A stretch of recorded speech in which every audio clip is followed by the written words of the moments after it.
सवी और ईशान का रिश्ता टूटता देख स्मिता ने तोड़ी चुप्पी। और यहीं पर आएगा सीरियल गुम है किसी के प्यार के आगे आने वाले एपिसोड में जबरदस्त ट्रैक। जी हाँ दोस्तों, जैसा कि सभी पास टाइम जॉब के इंटरव्यू के लिए बाहर जा रही होती है, वहीं अक्का साहब उसको रोकते हुए नजर आती हैं, जिस पर सभी कहती है कि मेरा सपना पूरा करने में कोई मुझे रोक नहीं सकता। मेरी जब स्कॉलरशिप रोक दी गई है तो मैं जॉब करने के लिए जाऊंगी और मुझे इंटरव्यू देना ज़रूरी है, जिस पर ईशान भी मना करता है।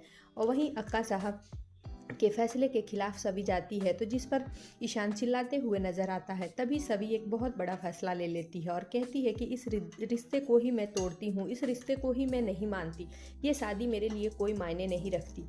ये सुन सबके होश उड़ जाते हैं। वहीं स्मिता खड़ी हो परेशान रहती है, उसे ऐसा लगता है कि ईशान और सभी का रिश्ता ना टूटे।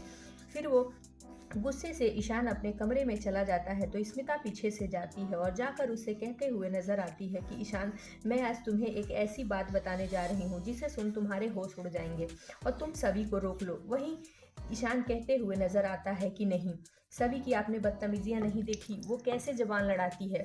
वहीं स्मिता राव साहब और निशिकांत की सुनी हुई बातें बता देती है और कहती है कि राव साहब और तुम्हारे निशिकांत काका का यही प्लान है कि सभी को कॉलेज जाने से रोकने के लिए उन लोगों ने उसकी स्कॉलरशिप फॉर्म में कोई रूल्स कॉलेज की तरफ से नहीं चेंज हुआ है, उन दोनों ने किया है कि जिससे सभी की आत्मसम्मान को ठेस पहुंचेगी और वो तुमसे पैसा ना लेकर अपनी पढ़ाई बंद कर देगी। ये सुन ईशान के होश उड़ जाते हैं। वहीं वो कहते हुए नजर आता है कि इसके लिए क्या सबूत है, कैसे मैं इस बात को सच मानूं।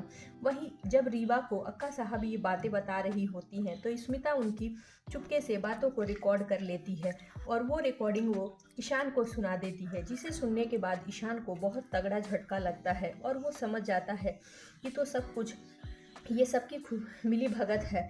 और वहीं दूसरी तरफ बाहर हॉल में जाकर ईशान चुपके से देखता है, तो सारे अक्का साहब और राव साहब, रीवा, ध्रुवा, सब लोग खुशियां मना रहे होते हैं।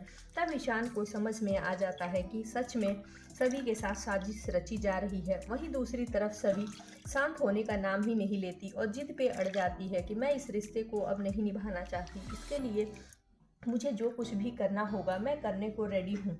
वहीं ईशान कहता है कि एक बार मेरी बात समझ लो, तो जिससे सभी साफ इनकार कर देती है कि ईशान सर, मुझे आपकी कोई बात नहीं सुननी। जी हाँ फ्रेंड्स, अब आगे आने वाले एपिसोड बहुत ही धमाकेदार